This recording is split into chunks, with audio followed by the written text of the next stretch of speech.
to have our live transmission case from Oviedo, Spain. It's going to be a case for mitral clipping presented or operated by our Spanish colleague Isaac Pascual. Isaac, do you hear us?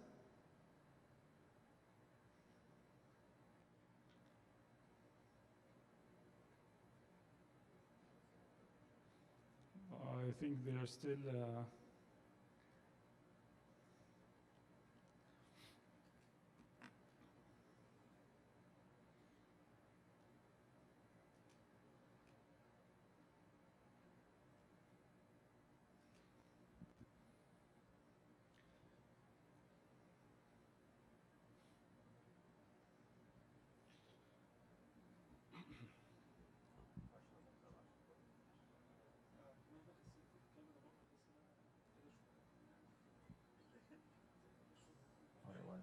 Hello, good morning.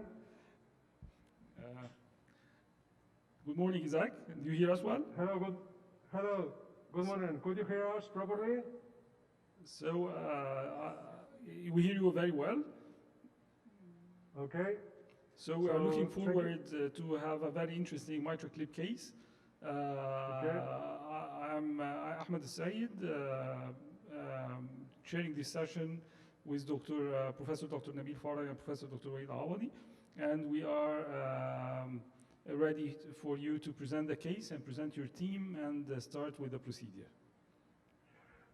Thank you very much. Good morning. Thank you very much for the invitation. It's our pleasure to be here to share with you this challenging mitral intervention case. Let me introduce the team first of all. Here at my side is Dr. Avanzas, the Director of the Interventional Cardiology Unit, Dr. Victor Leon, our Interventional Echocardiographer, and Dr. Del Valle, the anesthesiologist. Also let me introduce the nurse team, Mrs. Rosa Calera and Mrs. Palmira Miranda. And this is the team, so now Dr. Alvarez, please introduce the case. Good morning. I'm going to present the clinical case. The patient is a 70-year-old male with prior medical history of hypertension, type 2 diabetes, and liver cirrhosis, and early-stage hepatocarcinoma. A recent diagnosis of severe mitral regurgitation with significant pulmonary hypertension in NIHA 2 functional class, despite of optimal medical treatment, including beta blockers, oral antidiabetics, loop diuretics, and antialdosterone.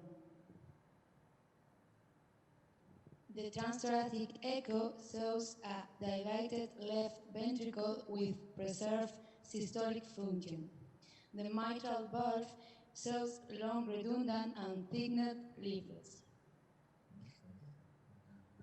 The 3D view shows a mitral regurgitation secondary to prolapsing A2 and A3 segments of the anterior leaflets and belowing leaflets. We performed a TEE that confirmed the severity of the mitral regurgitation with an eccentric jet directed to the posterior atrial wall. The heart team decision was transcatheter of mitral valve repair with the mitral clip edge-to-edge technique.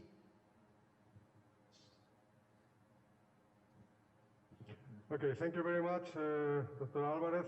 Please, Dr. Leon, is there any comments in the live view of the echo? Please, one micro for Victor. According to the heart team, you decided that the patient is high risk, though the ejection fraction we saw from the echo ejection fraction is fair enough, but because of the total or the global patient risk, surgical risk is considered high because of the lot of comorbidities, you decided to go for the mitral clip. May I ask you, having the COAPT and the MITRA-FR contradicting studies, I think from the data we have so far that we have to choose patients that have significant mitral regurgitation and impaired LV function, but not with very impaired LV function. You do agree that at that point of patient selection, having too low ejection fraction wouldn't really help our patients with this available technique, or you still choose every patient presenting with a high surgical risk and significant mitral regurgitation, irrespective of the ejection fraction? Yeah. So regarding to this, we have to take into account that this is a patient that is out of the classical risk scores. Because of the liver disease, you cannot predict the Euroscore 2 or the STS 1. So taking this into our thoughts, we select the percutaneous mitral repair for this patient as a better option. Taking into account your comment, we have to take into account the two major categories of mitral regards regarding to the selection of the patients. If you take into account a patient like this anatomy as a degenerative one, only high-risk patients with high-risk classical scores, or like this one, with high risk not well measured with the classical scores, can benefit from mitral H2H repair. But if you take into account only the functional MR, is when the ejection fraction can predict your outcomes in a better way. If you take into account only the ejection fraction as the key point, you have to look at the outcome if you want to improve the mortality or only the improvement in the class functional. If you take into account the mortality, you have to take into account only the COAPT criteria, so below the 20%, and with severe pulmonary hypertension, probably you can improve the mortality scenario. Till now, with our data, probably with further studies, we can go deeper in these details. If you take into account a better scenario with better ejection fraction and left ventricular diameters and volumes, you can achieve better results if you go with better scenario. So, any other questions, or can we plan the strategy? Yes. This is a basic question because you know a mitral clip technique is new for us in Egypt, and I would like to ask you about the criteria for the success of this technique. Do you apply the Everest criteria? Do you measure, for example, the prolapse, the gap, the weights, and what about the transeptal puncture? Is it different from that with degenerative mitral valve and thus from functional mitral regurg? Thank you very much. Now we are working with the 4th gen of MitraClip, so the Everest criteria, for sure, in the very beginning of the MitraClip program, we have to follow the Everest criteria. But now with the 4th gen, we are allowed to treat more challenging anatomies. So the gap and the length of the measure of the flail and other issues that were severe problems in the previous gens now can be treated with this MitraClip 4th gen.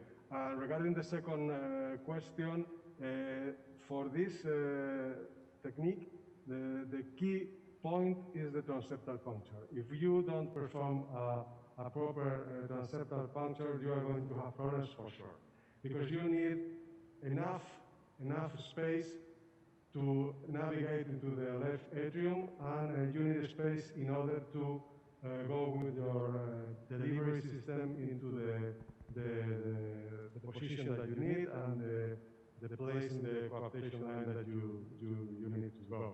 So you have to perform, in normal cases, in regular cases, you have to perform a puncture posterior and superior. And you have to go posterior with your transeptal system, and then you have to cross there. Now we usually go through the septal with a SL 0, sorry, and then a broken bore needle. Then when we cross, we advance the wire into the pulmonary superior left vein, and then progress with the system. ¿Puedes poner las grabadas? Now you can see we have performed our transeptal puncture now in order to gain time, in order to be faster in the transmission. So now you can see the transeptal system just placed in the superior pulmonary vein. Siguiente, por favor. Now this is a stiff wire, and siguiente. Now this is the catheter just put into the septum, and we have performed a coronary angiogram because just crossing the septum we have very smooth alterations in the ECG, but now this is the same situation that we have in the previous hospital. Okay. Is there any other comments, or we can proceed with the case? No, thank you. You can proceed to the side. Okay, thank you very much. So now, Dr. Leon, can you tell us some details in the anatomy? Thank you. Yes. So as commented, this is billowing and prolapse of both leaflets, anterior and posterior, as you can see here. So this part is the one that we should fix with the mitral clip, probably the middle and also the middle part of the valve. And now the regurg is not so severe as was in the previous TE, because as the patient is sedated and with lower tension, the mitral regurgitation is not so serious. Okay, thank you very much. So now the strategy may be, the strategy may be in order to keep as simple as we can, we will put a clip in A2P2 portion of the valve with the expectation that probably it will perform not only the strength in this part, but also a functional neuroplasty in the other segments. But if it wouldn't work, probably we have to go for a two clips strategy, one more medial and one more septal, and one in the A3P3 and the other one in A2P2. So now let's go with the clip. We have chosen a 4-gen mitral clip, XT wide, in order to catch as much tissue as we can.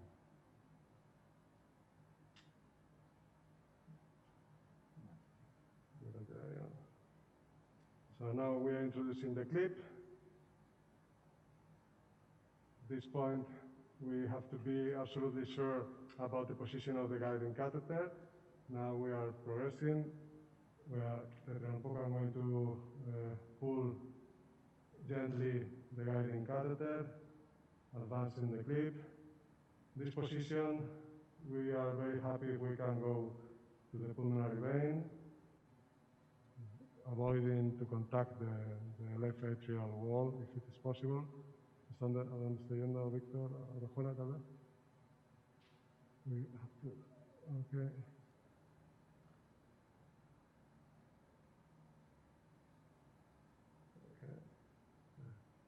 Now we are balancing the pushing and the pulling of the pushing the delivery system and the pulling of the guiding catheter. Okay, so now we have drop probably in the left appendage.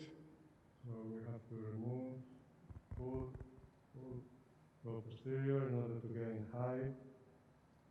¿Puedo flexar ya o no? Todavía no. Okay.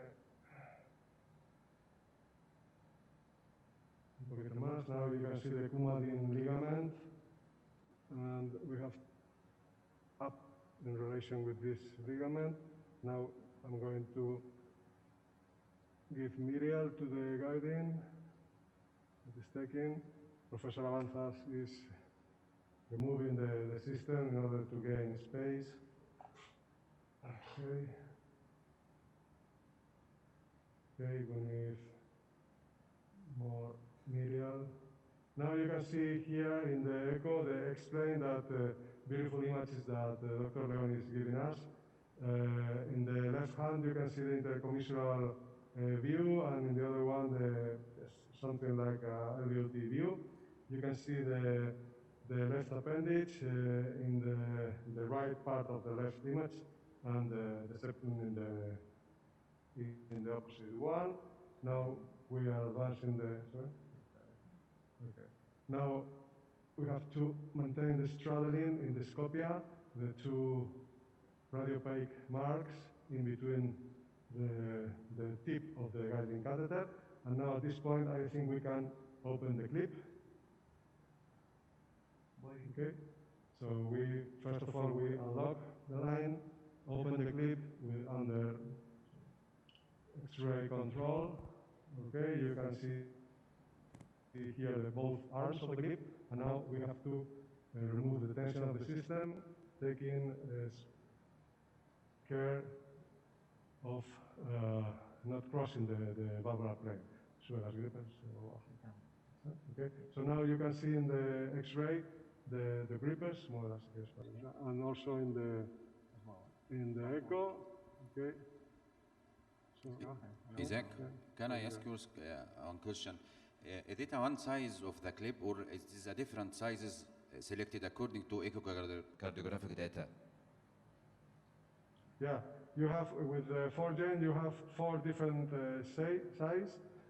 This is a relevant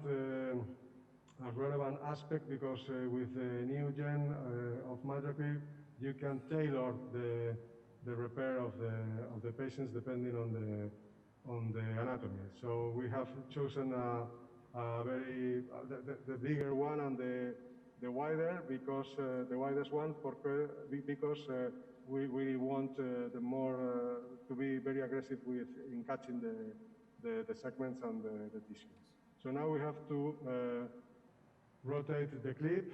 We need to be perpendicular to the coaptation line, and now we are going to rotate clockwise the clip under echo control and X-ray control.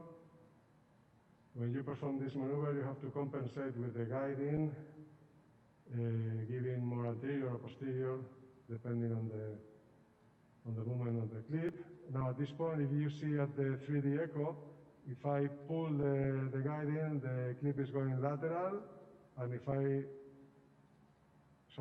push the catheter, the clip is going lateral. If I pull the catheter, the clip is going septal. So at this point, creo que nos hemos pasado de radio, ¿no? Isaac, about this movement now on the live transmission, are there any risk for tearing the corda in this position? Yeah. You have the mitral in the ventricular view. You have the free corda area, which is in the many times regarding A2 and P2. But the problem is not to go across the corda. The problem is if you rotate the clip when you are across the corda. So if you go in a soft way, you cross the valve and you achieve your position, taking care of the rotation of the clip, the uncontrolled rotation of the clip, many times you can avoid this problem, which is a troubleshooting situation. Okay, so now I think we are in a proper way. ¿Qué te parece, Víctor? ¿Sí? Estamos un poco pasados de la okay. So now following our, Following our initial thing, we are going to cross in this point. So here you can see the LVOT, the classical LVOT, and the intercommissural view. Now we are going to identify the independent movement of the grippers. You know that with the 4Gen, you can independently grasp the gripper that you want. You have a point in the bottom that show us the difference in between one and the other. So now Dr. Alonso is going to move one of them. So the point is the posterior, no, the anterior. This is the point? Sí. Is that, okay. Point anterior. Sí. Sure, okay. Point, again, point anterior. Point anterior, and then the other one, no point posterior. Okay, so at this point, I think we can cross the valve. What do you think, Victor? Yeah? Wait. Okay. Vamos. I'm crossing. So now we are just in the ventricle. So el posterior está un poquito arrugado, ¿no? Parece. Baja un poquito más. Okay. Now I'm going posterior. Okay. Sube. Okay. Now both leaflets are inside the arms.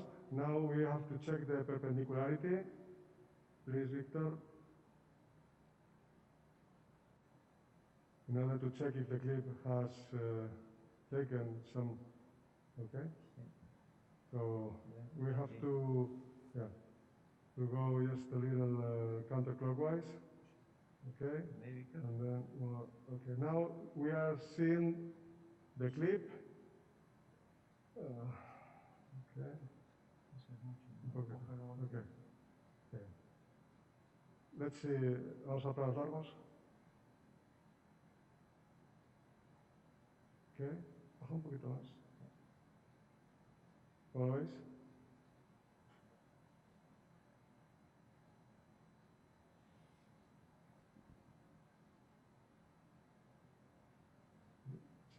Se un poquito. ¿Qué dices, Víctor?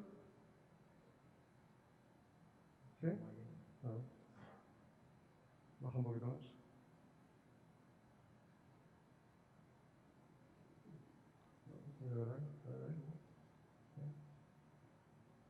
Okay, so now we can go with the grippers. Okay, grippers down. Now we close the clip, just, okay, lock. And then we completely close it. Okay, we release the tension in the system. And let's check not only the severity of the regorge, but more important is to check the amount of tissue inside each arm of the clip. Does it make any difference whether the mitral regurgitation jet is central or eccentric, as in this case, in terms of mitral clip positioning? When you are dealing with the eccentricity of the mitral regorge is very dependent on the etiology, respect of the prolapse segment or the flail segment. So in this patient, we have a very redundant segments, not only A2 and A3, but also A2 and P2. So I think the eccentricity may be caused by this. I think we have significant jet coming medial from the clip, probably because we are not catching enough tissue in this point. What do you think, Victor?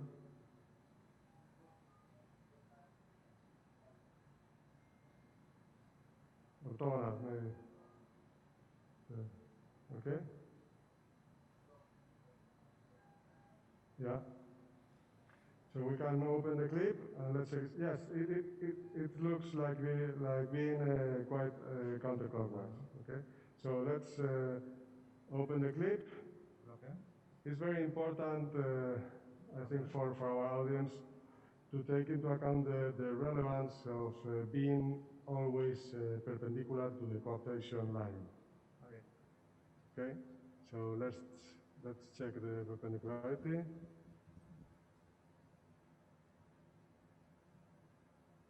más se ve, ¿no?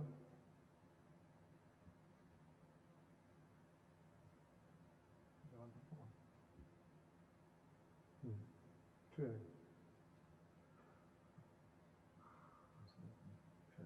Vale. Vamos a...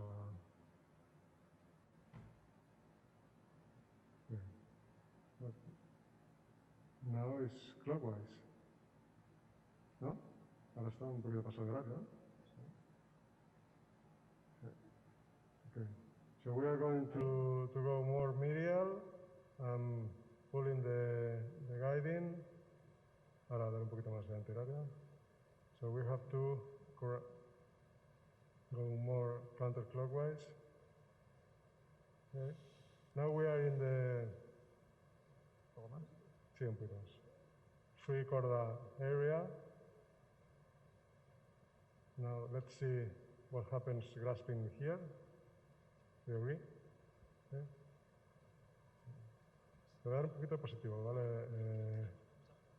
I'm going to move the guiding with the plus note because the line of the clip going into the ventricle is too much parallel to the aortic to the LVOT, and we need to be more perpendicular to this plane. So I give positive, and then we have to correct with anterior. Okay. Now we are in a better position. Okay, sube. Okay. Both leaflets are very relaxed inside the arms, so we can go with the grippers.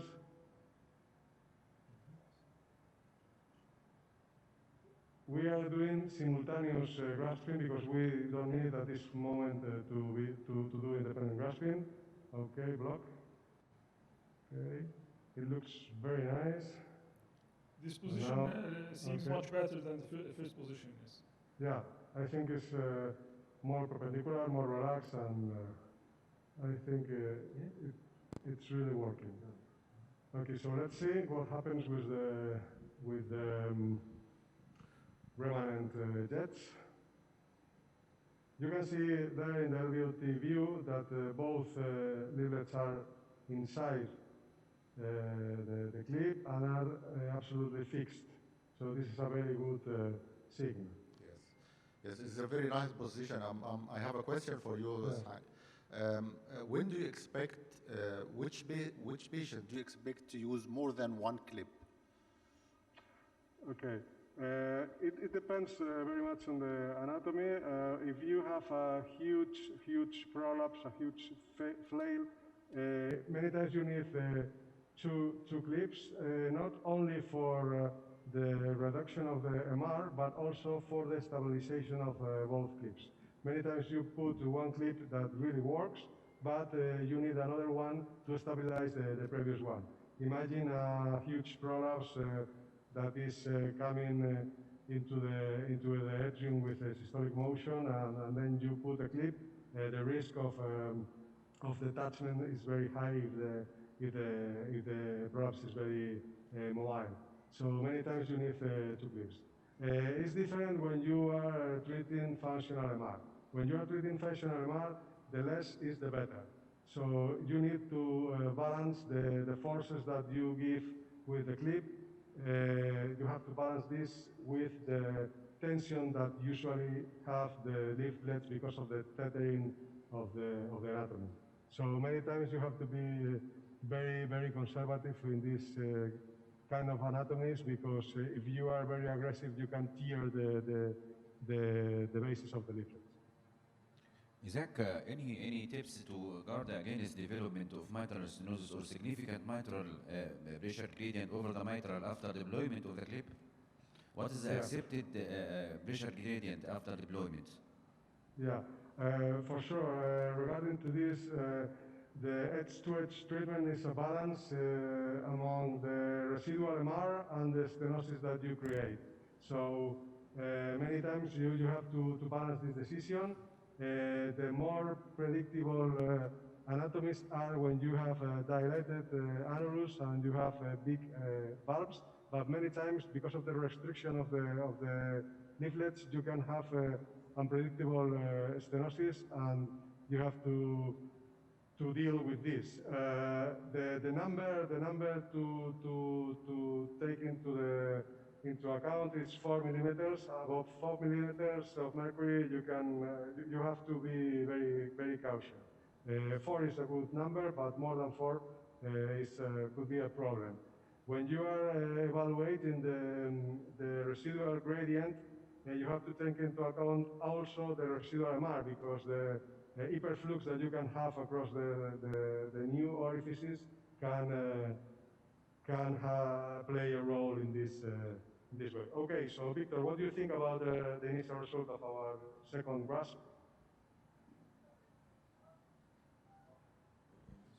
You're planning to release a clip now, yes? I think the echo images are... Okay, so this is a pulmonary vein trace. Are you happy with this, Victor? Yeah, okay. Yes. So now we are going to implant the clip. So now at this point, please subir los flujos. Damos en abre, ¿no? Okay. Okay, now we have to check that with the system block, the clip doesn't open. Now we unblock we release the block line.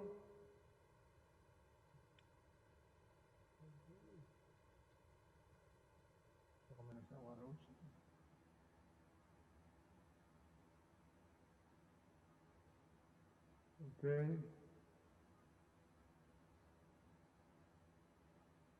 ¿Tienes? No.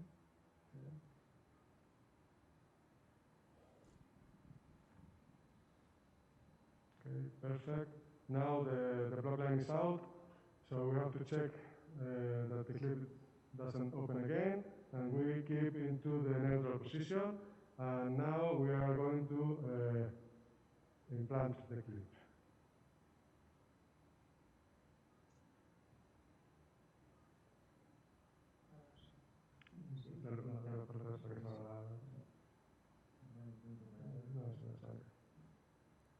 Okay, here you are. Vale. Okay, let's see. Vamos, Víctor. Vamos, Víctor, ¿vale? 1, 2, 3, 4, 5, 6, 7, 8, 9. Okay. Grippers. Okay. Now the clip is out. So we have to take into account that we can damage the valve with the needle, and I'm going to remove it. So okay, I'm going out. Okay. So let's see how is the behavior of the clip now implanted. It looks like it looks very stable. We have a 2 orifice valve, but not symmetric, because we don't want to take a symmetric in this case. I'm very happy with this. It's excellent, Ishaq. So we have a very small residual MR. So we are going to go out from the left atrial. So, because we are not going to implant more clips. So now we are in right cavity. So let me know if you have any other comments. The results are great. Actually, it's a very nice demonstration of this clip. And I would like to ask you about how many cases we have to do for the learning curve and to proctor this procedure. Okay, when you are developing a MitraClip program, for sure, the number of cases is very important, but the sequence of the cases is even more important. You cannot perform one case and then stop for 3 months, because there are several steps, there are many tricks that you have to take into account, and you have to automatize. Yes. And it's very important to be in continuous development. You can stop and then start, because the learning curve is very difficult to maintain in this. Well, also the proctorship figure is very important in this technique as in others. But if you can be, you can share your experience with a proctor, you can improve your time and to gain time in your learning curve. Okay. Can you hear me? Yes, we hear you. What's the mean number of clips that you insert in your cases? How routinely do you use more than one clip? Yeah, this question is depending on the time that you perform it, because when we are in the previous gens, and in the initial part of the program, we were more conservative. We use less clips, and then we assume residual MR bigger than now. When you are using 4gen, as you can see, sometimes with a big and wide clip, you can treat very challenging anatomies like this one.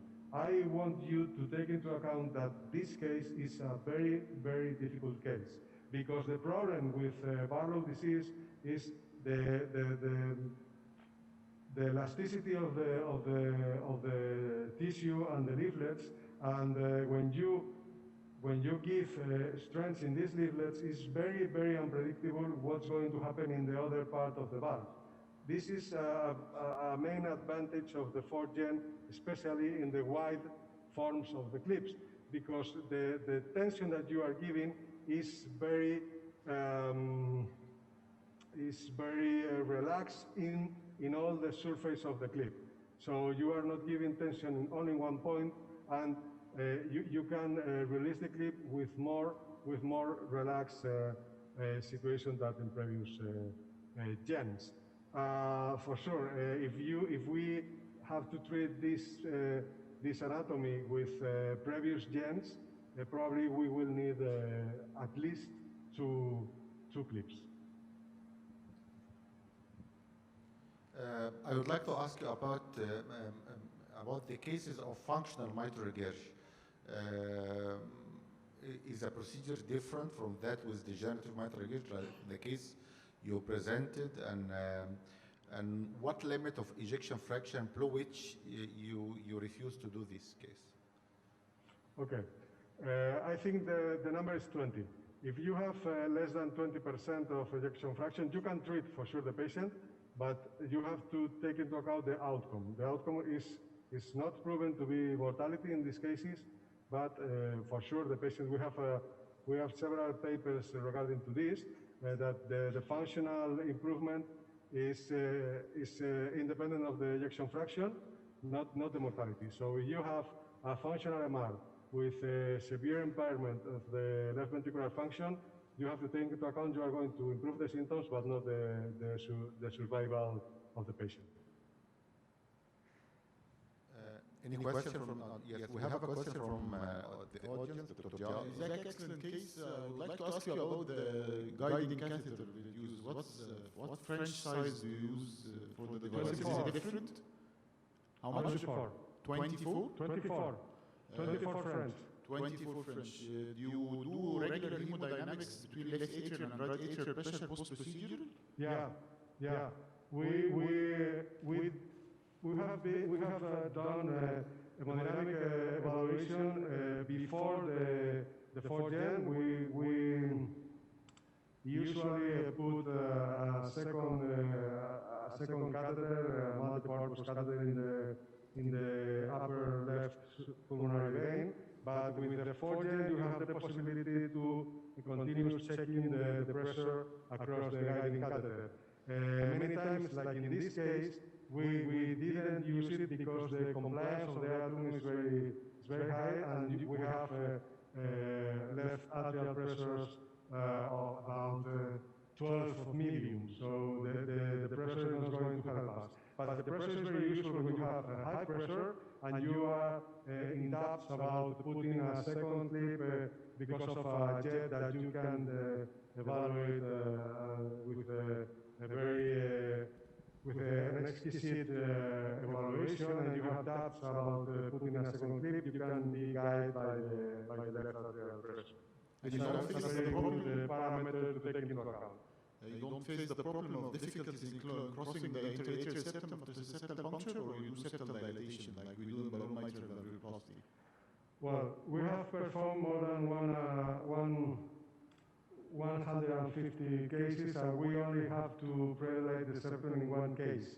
You have problems many times with post-surgical patients with very thick septums, but many times the dilatation with the guiding catheter is enough to cross. Okay, thank you. You can have problems also with very floppy septums, because the problem in this scenario is that you can lose your height because of the tenting. You are tenting for 4.5 centimeters, but you can cross and then it drops. So it can be a problem. Okay, thank you. There is a question here from Dr. Ahmed Ali about if you did cases for complicated myocardial infarction with acute severe mitral regurgitation, post-myocardial infarction. Is there any role for the mitral clip in these cases? Sorry, I can't understand you. Can you speak higher? Do you have cases for acute post-myocardial infarction, acute mitral regurgitation? Yeah. I am really happy about this question. This is a scenario that we are using the more we can. Patients in this situation are facing pre-shock or shock patients, and with this technique you can improve the prognosis immediately. We have performed about 10 or 80 or 10 cases. We have included in a recent registry that has been published in the European Society of Cardiology journal. It's a multicentric study, and in this study you can read. I really want you to be involved in this lecture, because you can change the prognosis of the patient. You have the conservative arm, the surgical arm, and the clip arm. And if you compare the conservative with the interventional, both surgical and clipping, you have better results with the interventional strategy. But if you, moreover, if you compare surgical with clipping, it's very, very much better to clip than to operate this patient. Take into account the post-myocardial infarction with severe MR and the Euro score above 50%, who is going to do surgical repair in this patient. The case we are going to share with you tomorrow is regarding to this problem. Thank you very much. Perfect. Thank you. Do you have any questions from the floor? Okay. I think you deserve a good applause from Cairo here.